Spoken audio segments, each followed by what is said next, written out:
김정은 말을 잘 듣지 않았다는 이유로 고사총으로 공개 처형을 당했다고 합니다. 고사총이 뭐냐면 헬기 잡는 총이에요. 헬기 잡는 총이니까 총알이 클 거 아닙니까? 근데 그걸 사람에 대고 갈기면 시체가 너덜너덜해지겠죠. 근데 그거를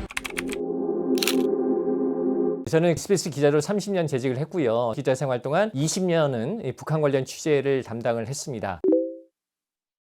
먼저 장성택이 김정은의 고모부죠. 근데 장성택이 김일성의 딸 김경희와 결혼한 게 1972년입니다. 김정은은 1984년생이고요. 장성택 입장에서 보면 김일성의 사위가 되고 나서 꽤 오랫동안 있다가 김정은이 태어났어요. 김정은이 태어나서 응행하면서 기저귀 차고 있을 때부터 봐왔던 거거든요. 그러니까 장성택은 김정은이 최고 지도자가 됐더라도 저 어린 조카라는 이미지가 있었을 것 같고요. 김정일이 2008년에 뇌졸중으로 쓰러지고 나서 3년 정도 살다가 이제 죽는데 김정일 말기에 김정일이 장성택에게 상당히 힘을 실어줍니다. 그래서 장성택이 북한의 파워가 상당했고 여러 가지 이권도 갖고 있었어요. 그런 상황에서 김정은이 집권을 했는데 김정은이 집권했어도 장성택의 파워가 상당했겠죠. 김정은 입장에서 보면 자기의 절대 권력을 확립하기 위해서는 모든 부하들이 넙죽 엎드려가지고 원수님을 해야 되는데 장성택은 북한 내 파워도 파워에다가 고모부라는 위치이기 때문에 쉽게 부릴 수 없는 그런 상황이었을 걸로 보입니다. 그래서 장성택이 채용됐을 때 북한이 공식적인 죄목으로 내세운 게 국가 전복 음모죄이긴 합니다만 실질적으로 장성택이 정말 국가를 전복시키기 위한 음모를 얼마나 했을지는 정확히 않고요. 그거보다는 김정은의 입장에서 볼 때 자기가 부리기 어려운 부담스러운 고모부를 쳐냄으로써 그리고 가장 극단적으로 처형을 시킴으로써 누구도 김정은에게 대들 수 없는 권력을 확립하고자 했던 걸로 봐야 되겠습니다. 다른 간부들 입장에서 보면 고모부까지 죽임을 당하는데 내가 자칫 잘못했다가는 나뿐만 아니라 내 가족들도 언제 어떻게 죽을지 모른다라는 엄청난 공포심이 생겼을 것이고 이게 김정은 절대 권력 확립에 기여했다고 볼 수가 있을 것 같습니다. 김정남 같은 경우에는 김정은의 이복형이죠. 북한이 사실은 독재 체제면서 현대판 봉건 왕조라고 하지 않습니까? 북한의 권력 구도, 왕위 계승 구도는 조선시대적인 왕위 계승 시스템으로 보면 장자가 서열 1위잖아요. 그러니까 김정일의 왕위 계승 1순위는 사실은 김정남인 거죠. 근데 어쨌든 김정남이 아버지 김정일의 눈 밖에 나기도 해서 결국은 김정은이 권력을 잡긴 했습니다만 김정은의 입장에서 보면 자기의 잠정적인 왕위 계승 경쟁자인 김정남을 의식하지 않을 수 없을 것이고 김정남이 없어서야 자기의 권력이 더 확고해진다는 생각을 버릴 수 없었을 거예요. 그리고 또 중국이 김정남을 은연중에 보호하고 있었기 때문에 그 부분도 김정은의 입장에서 보면 내가 혹시 잘못될 경우에 중국이 대체제로서 이복형인 김정남을 고려하고 있다 이런 이제 불안감도 있었을 것이기 때문에 어떻게든 김정남을 죽여라 라는 명령을 내렸던 것 같고 거기에 따라서 북한 공작원들이 결국 김정남 암살을 실행을 한 것 같습니다.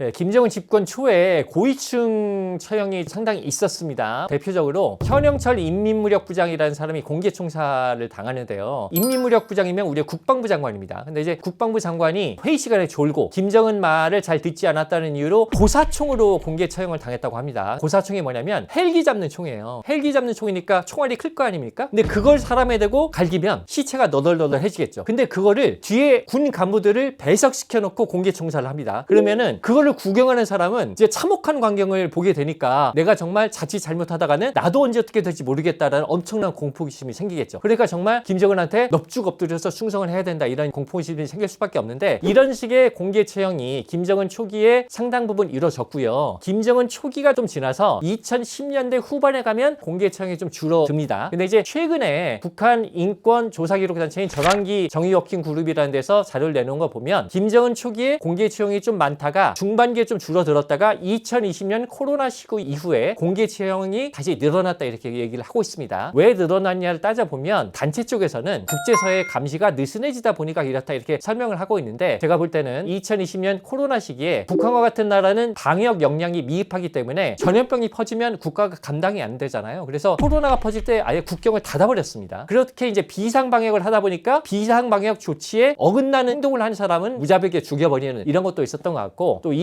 2020년대부터 보면 북한이 외부 정보를 닫아 걸기 위해서 무지막지하게 탄압을 합니다. 처벌하기 시작하는데 그런 부분들도 공개 처형이 늘어난 데 하나의 원인이 됐을 것 같습니다. 어쨌든 이런 공개 처형이 주는 의미는 공개 처형 당하는 사람뿐 아니라 주변 사람들에게도 내가 잘못 대들다가는 나뿐만 아니라 내 가족도 어떻게 될지 모른다는 굉장한 공포심을 불러일으켜서 김정은 정권에 감히 대들지 못하게 만드는 그런 것에 목적을 두고 있다고 볼 수 있겠습니다.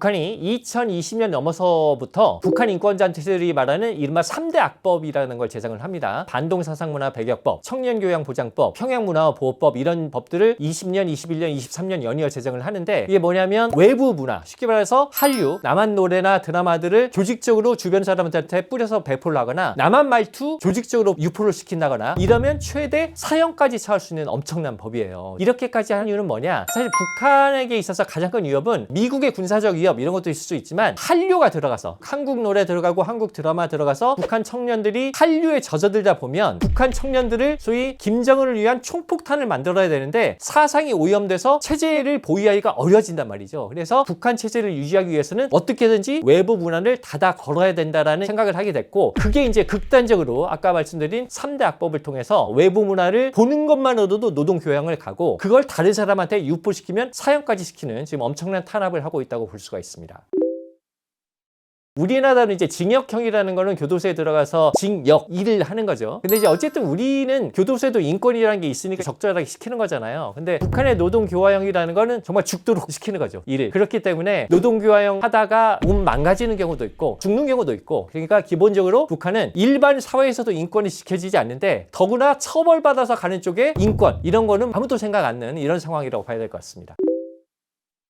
장마당 세대라는 게 쉽게 말해서 북한 권력의 중심적인 통제권에서 어느 정도 벗어나서 북한 정권의 세뇌 교육이 잘 전달이 안 되고 거기서 이제 한류의 전파라든가 이런 걸 통해서 사상이 이완된 세대를 말하는 건데 이런 장마당 세대가 확산되는 게 북한 체제 보유에 위험이 된다고 생각하기 때문에 3대 악법들을 통해서 한류의 전파를 결사적으로 막고 있다고 봐야 될 거고요. 그리고 이제 이렇게 엄청난 탄압에 대해서 물론 속에 불만이 있겠죠. 불만이 있지만 거기에 대들 수는 없는 상황이죠. 만약에 북한의 정권에 이런 조치에 대해서 불만을 표시하면 그 자체로 생명을 잃거나 어디에 끌려가거나 이럴 수 있기 때문에 북한에서 주민들의 불만은 있더라도 그냥 속으로 사귈 수밖에 없는 이런 구조라고 봐야 될 것 같습니다.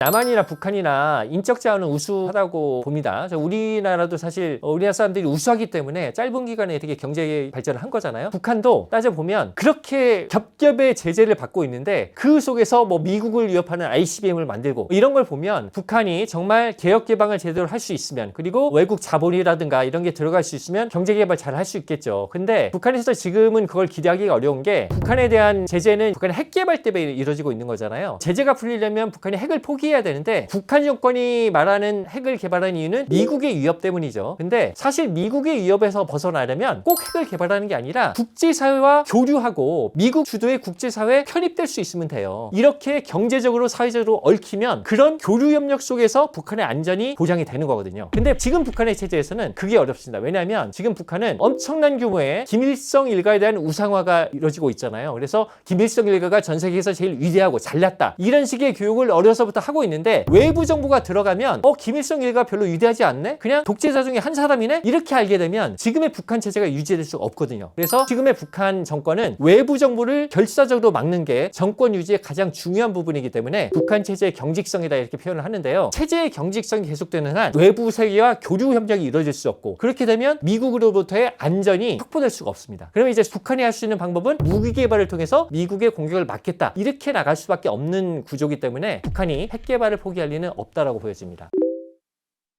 예전에 국정원이 보고한 걸 보면 러시아로 파병된 북한군이 생포될 위기에 처하면 자폭을 강요받고 있는 것 같다 이렇게 보고를 했습니다. 근데 이제 실질적으로 보면 지금 러시아로 파병된 북한군 중에 사상자가 한 6천여 명 된다고 그러죠. 죽거나 다친 사람이 6천여 명인데 우리가 알고 있는 북한군 포로는 2명밖에 없습니다. 자, 6천여 명이 죽거나 다쳤는데 포로가 2명밖에 안 된다. 너무 포로 수가 적잖아요. 상식적으로. 이걸 보더라도 북한군이 포로가 될 것 같으면 자폭하고 있다는 게 수치적으로 증명이 됩니다. 자, 그렇다면 왜 자폭을 하느냐. 국정원 보고에 따르더라도 자폭을 강요받고 있다 이렇게 얘기를 하는데 생각을 해보면 너 자폭해 강요한다고 해서 자폭을 하겠느냐 이런 생각이 들잖아요. 살고 죽는 문제인데 그래서 사실상의 강요된 자폭 이런 용어를 쓰긴 씁니다만 실질적으로는 어느 정도는 북한군이 정말로 스스로 자폭하는 경우도 있다고 봐야 될 것 같습니다. 그렇다면 왜 자폭을 하느냐. 북한에 이제 엄청난 세뇌 교육이 발휘가 되고 있는 건데요. 인간에게는 육체적인 생명과 사회정치적 생명이 있는데 육체적인 생명은 부모로부터 받는 거고 사회정치적 생명은 수령으로부터 받는 정치적 생명 생명이다. 근데 육체적 생명은 유한하죠. 사회정치적 생명, 즉 수령으로 받는 정치적인 생명은 무한하고 이게 본질적인 생명이다. 그러니까 수령한테 충성을 다해서 정치적인 생명을 얻어야 된다. 이런 말도 안 되는 교육들을 하고 있는데 이런 식의 교육들을 어려서부터 받아와요. 그래서 북한 군인들이 정말로 해외에 나가서도 내가 포로가 된다는 건 이제 수령님을 욕보이는 거다 이렇게 생각을 하는 거죠. 그러니까 포로가 되느니 내가 차라리 죽어서 수령님께 충성을 다하겠다. 이런 생각으로 어느 정도는 자폭을 선택하고 있는 것 같은데 이런 부분이 참 굉장히 안타깝습니다. 사실 살고 싶다는 건 인간의 가장 기본적인 욕구잖아요. 근데 어려서부터 워낙 이런 세뇌에 찌들어 있다 보니까 내가 살고 싶다는 인간의 기본적인 욕구가 뭔지도 모르는 채 그냥 자폭을 선택하고 있다는 거죠. 전 그래서 통일이라는 게 굉장히 거창한 게 아니라 이렇게 자기의 삶에 대한 욕구 이런 게 뭔지도 모르고 죽어가는 북한 주민들한테 그래도 인간이 태어나서 산다는 게 이런 의미야. 삶에는 이런 기쁨이 있어. 이런 것들을 죽기 전에 한 번이라도 느끼게 해주는 장치. 그게 바로 통일이 아닐까 이런 생각도 해봅니다.